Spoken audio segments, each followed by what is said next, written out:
A few years ago, I took a whirlwind trip through Italy. My schedule was packed. Florence in a day, Rome the next. I boarded a high-speed train, watching the countryside blur by. The journey felt like a movie on fast forward. In Rome, I rushed from the Colosseum to the Trevi Fountain, snapping quick photos. I barely tasted my pizza, eating it on the go.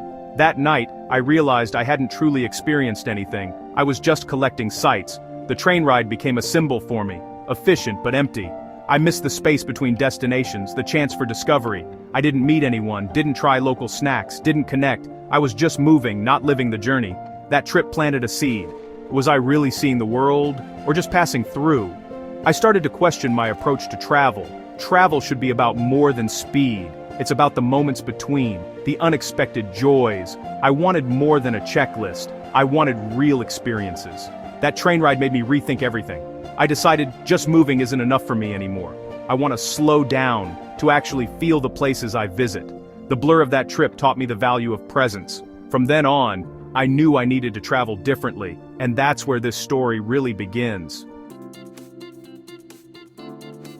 Fast travel is the modern way to see the world, cramming as much as possible into a short trip. You have a week off, so you book 3 countries, 2 days each. Early mornings, late nights, endless tours and checklists. It's quantity over quality. Social media fuels the pressure. Everyone wants that perfect photo. Cheap flights make it easy to hop from city to city. It feels like you're winning at travel, but are you? Fast travel is like a buffet. You sample everything, savor nothing. You leave full, but not satisfied. The memories blur together. You check off Paris, London, Rome, but what do you really remember? Travel companies sell whirlwind tours. See Europe in 10 days. It sounds great, but what's left after the photos? When friends ask about your trip, you mention the monuments. But can you describe the little cafe next door, or the taste of a local pastry? Fast travel is efficient, but shallow. It's about seeing, not experiencing. The world becomes a checklist, not a story. We rush, but we miss the heart of a place. Is that really what travel should be? Maybe it's time to rethink what we want from our journeys. Maybe it's time to slow down. The real cost of fast travel? You miss the magic.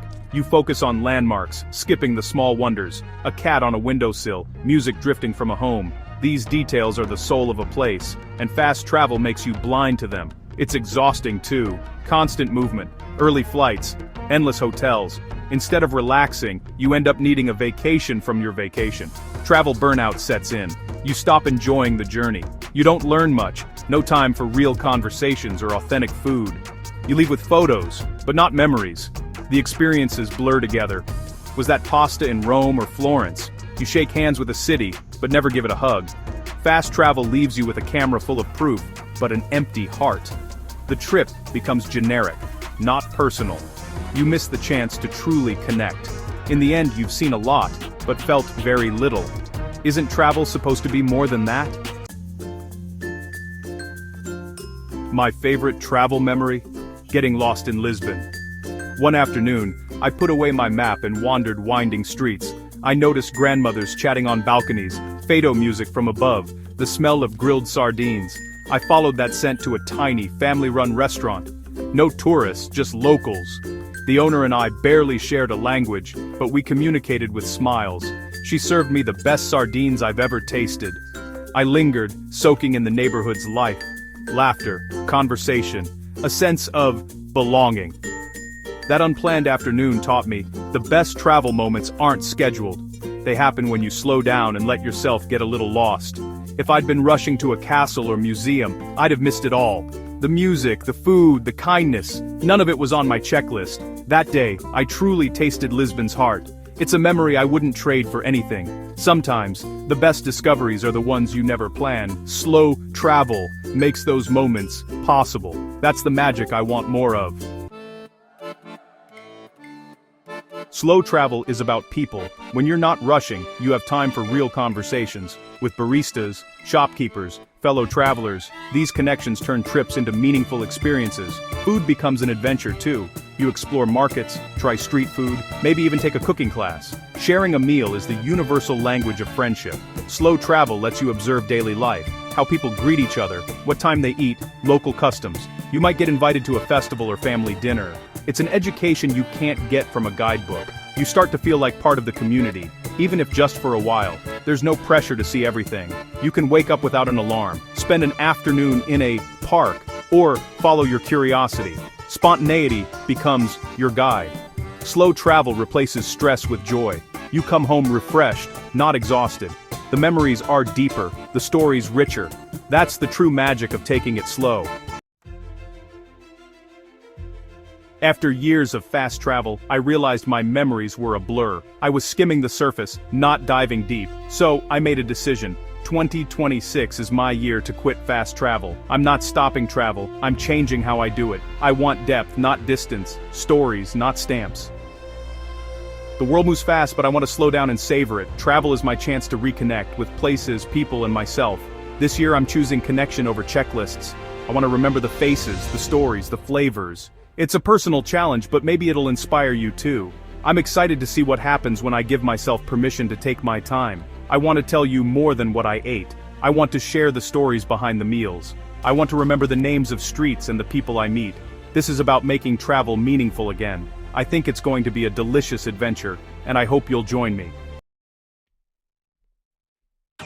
So, what's my slow travel plan for 2026? I'll visit fewer places, maybe just 1 or 2 cities in 2 weeks. I want to settle in, find a favorite coffee shop, become a regular. The goal is to create a temporary home, not just pass through. I'll use public transport, and walk as much as possible. Walking leads to unexpected discoveries and real connections.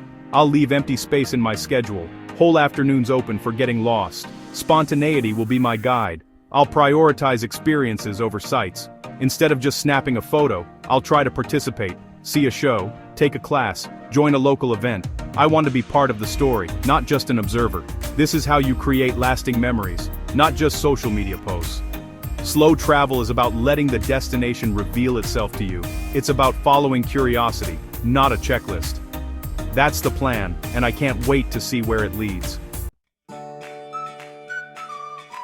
You don't need a TV show to travel slowly. Anyone can do it. Stay in one place longer. You'll see and do more than you expect. Rent an apartment, shop at local markets, cook your own meals. Learn a few words of the local language. It opens doors and hearts. Put your phone away for a while. Look up, listen, and really notice your surroundings. Use a paper map or just wander. Talk to strangers. Ask for recommendations. Share a smile. The best tips and experiences often come from locals. Be open, curious, and friendly. Leave some time unplanned. Let the day surprise you. Sit in a park. Watch the world go by. Walk down a street that's not in the guidebook. Slow travel is about presence, not perfection. The world reveals its secrets to those who take their time. Try it. You might never want to rush again. That's my plan for 2026. A year of slow, delicious travel. I'm trading the rush for richness, the checklist for connection. Fast travel isn't wrong, but I invite you to try slowing down. Add a do-nothing day to your next trip. See what happens. The world opens up when you give it time. The best moments are often quiet and small. A laugh with a stranger, a perfect piece of fruit, the sun on your face. These are the souvenirs that last. Travel is the only thing you buy that makes you richer. It connects us, shows us our similarities, and turns strangers into friends. Slow travel makes these connections possible. It's a more human way to see the world. You don't have to make a big change. Just leave an afternoon unplanned, sit in a park, wander a new street, let the world surprise you. The world is waiting to share its secrets. You just have to slow down and listen. Come on in, the water's fine. Let's see the world, one slow, wonderful moment at a time. Thanks for joining me on this journey, and for more of the best travel tips visit www.williguru.com. You have to see my funny short for this video and all my other videos. Here's to a year of travel you'll never forget.